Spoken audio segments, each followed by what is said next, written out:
좀 확대되어 나가야 될 문제라고 생각을 하고 있거든요. 그래서 좀 이런 사업들이 시범 사업으로 지금 진행되고 있지만 조금 더 예산도 확보가 되고 횟수가 좀 더 늘어나고 이랬으면 좋겠다는 생각입니다. 그래서 이제 그 정책 중에 경로당 주치 사업이 있는데 결국 이제 이런 게 좀 확대가 되면 저희들이 바라는 뭐냐면 성남만 보더라도 한 390개, 400개 정도 경로당이 있거든요. 근데 한의원이 그 정도 된단 말이에요. 그래서 이게 1대1로 좀 매칭에 대해서 주치 제도가 좀 확립이 된다면 어르신들 그 전 연령을 케어할 수 있는 저희들의 그런 복지 차원의 그런 그 정책들이 조금 더 안정화될 수 있을 것 같아서 그 경로당 주치 제도까지 좀 확립될 수 있는 게 확립되고자 하는 게 저희들의 이제 목표하는 그런 정책들인데 작게는 하여간 성남시에서는 일단 이번에 이제 이런 예산들을 좀 확보해 나갈 거고요.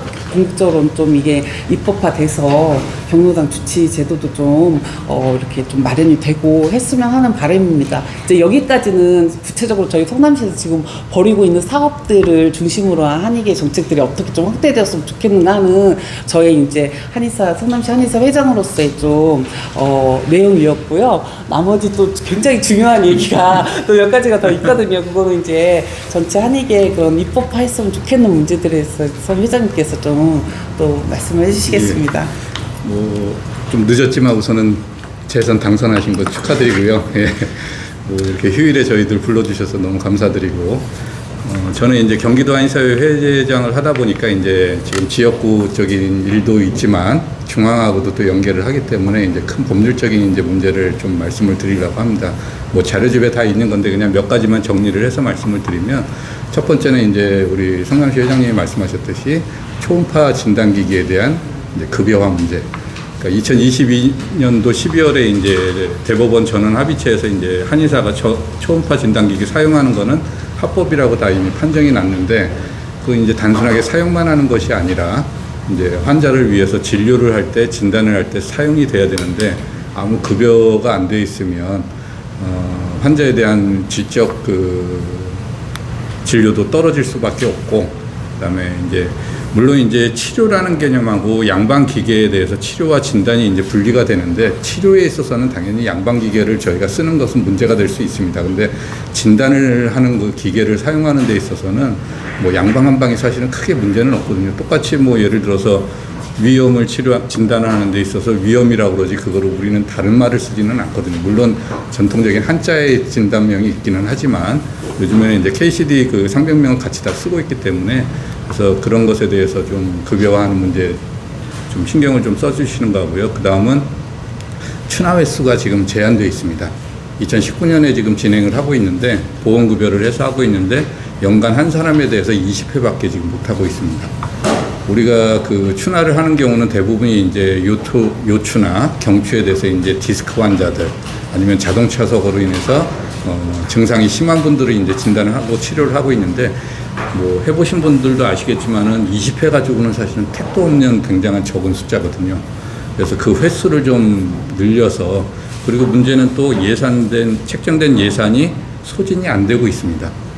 그럼에도 불구하고 그 횟수를 지금 아직 못 늘려주고 있는데, 그런 거에 대해서도 좀 신경을 좀 써주시면 될 것 같고요. 그 다음에 이제 요즘에 의료 체계가 좀 바뀌고 있는 것 같습니다.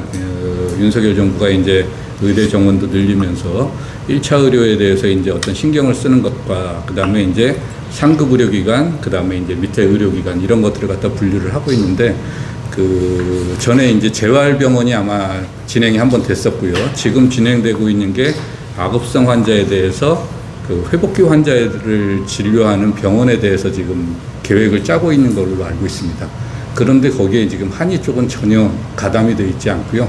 그 자료나 이런 것들이 전혀 지금 공유가 되고 있지 않습니다. 그래서 그쪽 위원회 쪽에도 좀 한의계가 좀 들어가서 저희가 급성은 당연히 좀 차이가 날 수밖에 없습니다. 그러니까 급성 환자를 저희가 이제 지금 죽느냐 사느냐 하는 거를 갖다가 한의 치료로 다 할 수 있다 그런 것까지는 말씀을 못 드리는데, 재활이라든지 악업성 회복기에 대해서는 옛날에는 다 우리가 중풍 걸리면은 다 한방병원에서 진료를 했지 지금같이는 병원에서 진료하지는 않았었습니다. 근데 이제 어떤 현상이 바뀌면서 이렇게 됐는데, 그런 거에 대한 이점이 많이 있으니까 그런 것들을 좀 신경을 좀 써주시면 좋을 것 같고요. 그 다음은 이제 그 난임 치료, 아까 말씀하셨지만은 그 난임 치료가 작년에 이제 모자보건법이 개정이 됐습니다. 모자보건법이 개정이 돼서 그 난임 환자의 치료에 있어서 양방만 시술이 가능한 것이 아니라 한의 치료도 할 수 있다. 하게끔 해줘야 된다. 이렇게 모자보건법 개정이 됐는데 어떠한 나라에서 지원하는 거는 지금 아직까지 준비가 안 돼 있죠.